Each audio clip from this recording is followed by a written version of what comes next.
ሰላም ሰላም፣ ውድና የተከበራችሁ የቅመማ ዩቲዩብ ተከታታዮች እንዴት ናችሁ? ደህና ናችሁ? እኔ ደህና ነኝ፣ እግዚአብሔር ይመስገን። ትንሽ ጠፋሁኝ፣ ሶሪ ስላልተመቸኝ ነው። ሁላችሁም በያላችሁበት ሰላማችሁ ብዝት ይበልልኝ።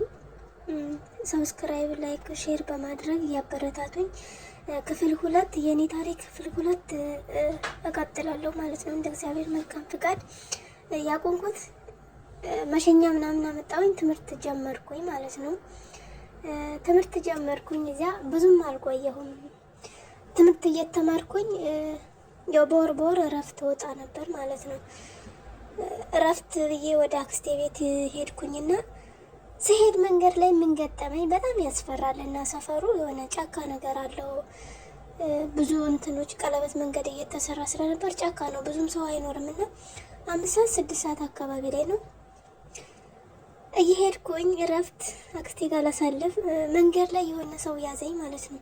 ማንም የለም፣ ጸጥ ያለ ነው። በቃ 5-6 ሰዓት አካባቢ ነው ያዘኝ ማለት በጣም ደነገጥኩኝ። በቃ ልጅነትም አለብኝ ደግሞ በዛ በጫካ ምናምን ሰው እያዙ እንደዚህ እያደረጉ ወንዶች ምናምን ነገር የሚባለው ወሬ ያለና በጣም ደነገጥኩኝ። እንዳልጮህ ሰው ራሱ የለም ማለት ነው። ከዛ የሆኑ ሰዎች ብቅ አሉ ከወዲያ ከሩቅ እንደዚህ ብቅ ሲሉ አየና ለቀቀኝ ማለት ነው። ልክ ሲለቀኝ ማለት ነው የሮጥኩት ሩጫ ዳገት ነበረ ማለት ነው። እኔ እንዴት እንደወጣው ራሱ አላቅም። ሮጬ በቃ ልክ አክስቴ በር ላይ ስደርስ ነው የተረጋጋሁት ማለት ነው። ምንም አላልኩም። ገብቼ በቃ ሰላም ምናምን ብዬ እነሱንም ተቀመጥኩኝ። እንደ ኖርማል ስጫወት አመሸሁኝ። ስታየኝ አልሄድም፣ ስታየኝ እንዳትሄጂም እንደ መሸ እኮ ስትለኝ አይ አልሄድም፣ እንደዚህ ነበር ቅድም እኔ አሁን ብቻ የሚሄድ አልፈልግም፣ እፈራለሁ፣ አልሄድም አልኳት እና በጊዜ አትናገሪም ነበር ምናምን ነገር አድርሰንሽ የምንመጣው ናለች። ከላስ አልሄድ አደርኩኝ። ተደውሎ ተነገራት ለሴትዮዋ። ኦኬ አለች። እሷም ጠዋት ትምጣ በቃ አለች። ከዛ አደርኩኝ። እንደ አጋጣሚ ሆኖ አድሬ አክስቴ ጋር ምን ተፈጠረ፣ አገር ቤት ለቅሶ መጣ ማለት ነው። አጎቴ አርፎ ለቅሶ መጣ ተባለ። እሷ ወደ ገጠር ሄደች። እኔ ሀላስ ከሷ ልጆች ጋር ተቀመጥኩኝ። ሳልሄድ ቀረው ማለት ነው ወደ ስራዬ። በቃ ስራው ተበላሸ፣ ትምህርቱም እዚያ ጋር ተቋረጠ። ሳልሄድ ቀረው። እነሱ ሌላ ሰራተኛ ያስገቡ እንደዛ። ከዛ ከስንት ቀን በኋላ እሷ መጣች። ሰዎቹ ሰራተኛ ያስገብተዋል። በቃ ያችኛዋ ትሄድና አንቺ ቀጤ ከኛ ጋር ምናምን አሉ። አይ አልፈልግም አልኩ። ምክንያቱም የተሻለ ደሞዝ ደግሞ ፈለግኩኝ። እነሱ ጋር በ90 ብር አይደለም የተሻለ ደሞዝ ደግሞ ስራ ሲቀየር የተሻለ ይመጣል። 5ም 10ም እየጨመረ ስለሆነ በቃ አልፈልግም፣ አልሄድም፣ እዚህ አልመለስም አልኩኝ ማለት ነው። ከዛ ቀይን ይዤ ምናምን መጣሁኝ። ሄጄ ሌላ ስራ መጣልኝ። ሌላ ስራ ስገባ 150 ብር ምናምን በጣም ጭማሪ፣ ብዙ ጭማሪ አግኝቼ ማለት ነው 150 ብር ገባሁኝ። አሪፍ ነው ያኔ ደስ ይላል። ለውጥ ደሞዝ እየተለወጠ እየጨመረ ሲሄድ ደስ ይላል። እና ከዚያ በ150 ብር ገባሁኝ። እዚያ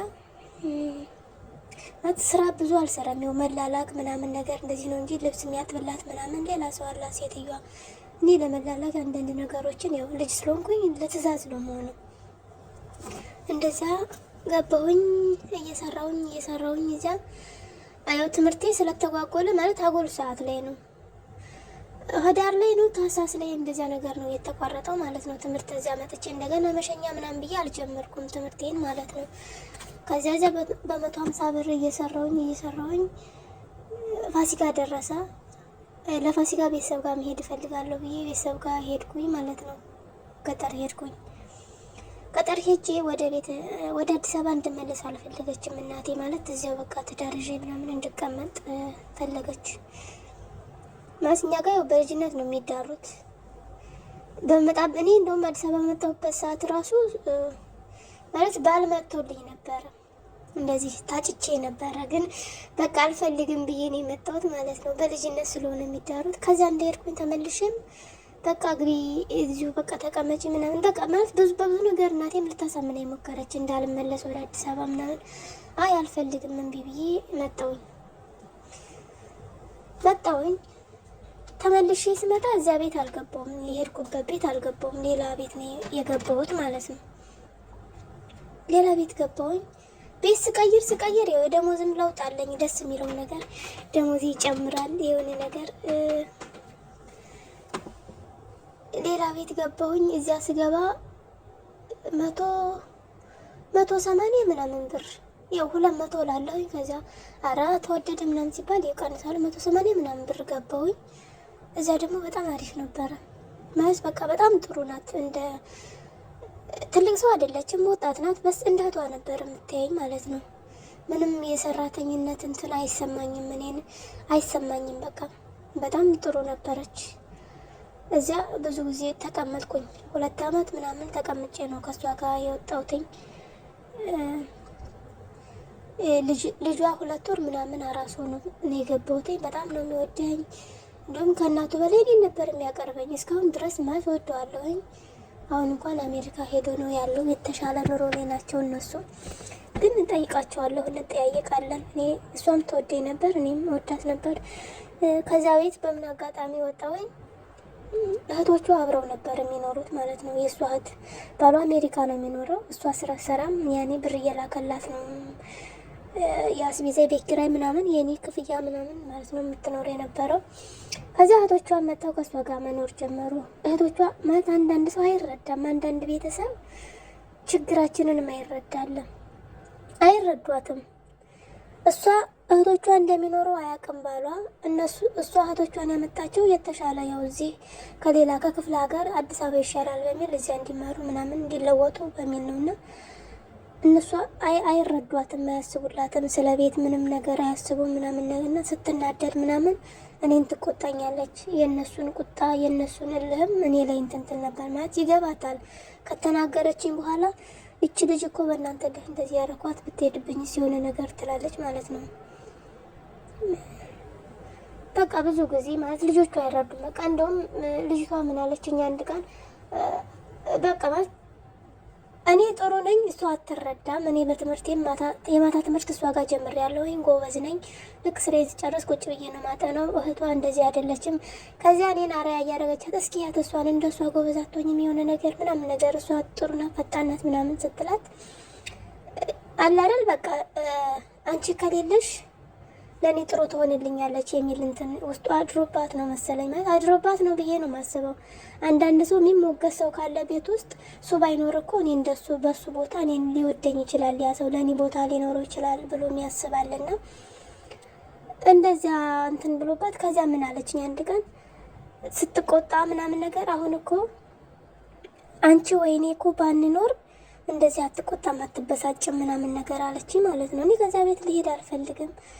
ስለዚህ አንቺ ሂጂና ስራ ፈልጊልኝና ለኔም አንቺ ወንድሞች አጎቶች አሉ ያው አክስቴ ማለች ስራ ፈልጊልኝ፣ ከዚያ ደውይልኝ፣ እኔ እመጣለሁ፣ ከዚያ እኔ እወጣለሁ፣ ጠፍቼ እመጣለሁ አለችኝ ማለት ነው። የኔም የልጅነት እንትን አለ አይደል አጎቶቹሽ ጋር ደውለሽ አለችኝ። ሳታቅሷ በሌላ ሰው ስልክ የሆነ ልጅ ነበር ስልክ እሱ ባለ ሱቅ ነበርና የሚግባባን በሱ ስልክ እኔ እንደውም ስልክ ራሱ እንዴት እንደሚደወል አላውቅም ማለት ነው። ስልክ የለኝም አላውቅም እንዴት ቁጥር ተነካክቶ እንደሚደወል ሁሉ ማለት ነው።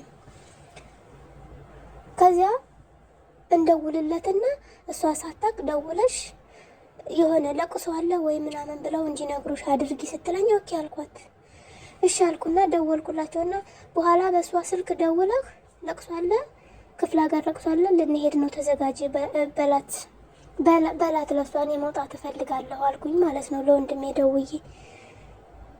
ያኔ ማለት ልጅነት ያለ መገናዘቤ ነው እሷ ያለችኝን ሁሉ ኦኬ ብዬ እንደዚያ ማለቴ ማለት ነው። ከዚያ እነሱም እንደዚያ እንዳልኳቸው ደወሉላት ማለት ነው። ደውሎ እንደዚያ ሲላት በቃ ልትሄድ ነው ሲላት አለቀሰች። ከምር አለቀሰች። እንዴት ለምንድን ነው የምትሄደው? ደርሳ ትመለስ ይሻላል። አይሆንም በቃ ትሄዳለች። ብቻ እነሱ እንደዚያ ሲላት አለቀሰች። በጣም ደነገጥኩኝ። እኔ ማለት እዚያ ጋር ምንም የተፈጠረ ነገር የለም። እሷ እንደዚያ ባለችኝ፣ እህቷ እንደዚያ ባለችኝ መንገድ ነው እንደዚያ እንዲሉኝ ያደረኩት። በእርግጥ ቆይቻለሁኝ እሷ ጋር 2 አመት ምናምን ተቀምጫለሁኝ።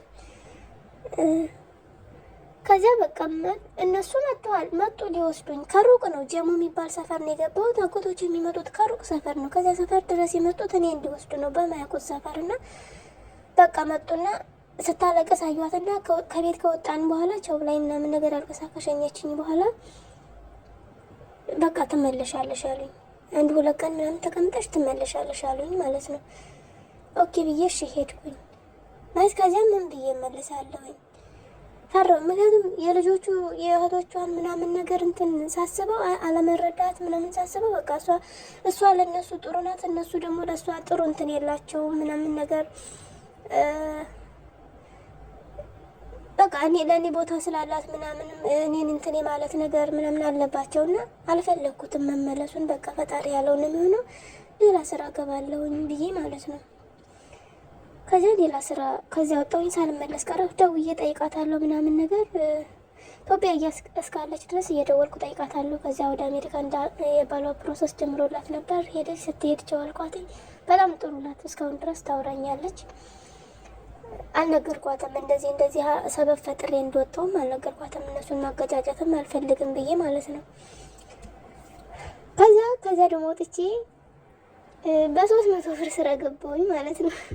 ከዚያ አጎቶች ወሰዱኝ አይደል። ከዚያ ደግሞ ሌላ ስራ መጥቶ በ300 ብር ገባሁ። አሁን ደግሞ የበለጠ ደስታ ውስጥ የፈጠረ ማለት በቃ እየተሻለ ደሞዜ እየጨመረ ሄደ። 300 ስራ ገባሁኝ። ደስ አለኝ። ጥሩ ቤት ነው። ብዙ ማለት በቃ ቤተሰብ የሆነ ቤት ነው የገባሁት። ሁሉንም ስራ ነው የምሰራው። እዚያ ደግሞ ማለት ለምጃለሁ። እኔ የሙያ ምናምን ነገር እለምዳለሁ። ቶሎ ያየሁትን ነገር ቶሎ ብዬ ነው የምሞክረውና አያቅተኝም ምንም ማለት ነው። ይህን እንዴ ዶሮ መገንጠል ምናምን ነገር አልችልም ነበር። ሴትዮዋ መታ እንደዚህ አርጊ ስትለኝ በአንድ ቀን ነው እንዴት እንደሚገነጠል ዶሮ ያወቅኩት። ያው ገጠር እያለሁ ልጅ ነኝ፣ እናቴ ትሰራለች፣ እኔ ውጭ ወይ ታዘዛታለሁ ምናምን ነው እንጂ እንደዚህ እንትን አለለም ነበርና እዚያ በቃ ሁሉ ነገር ራሴ ችዬ መስራት ጀመርኩኝ።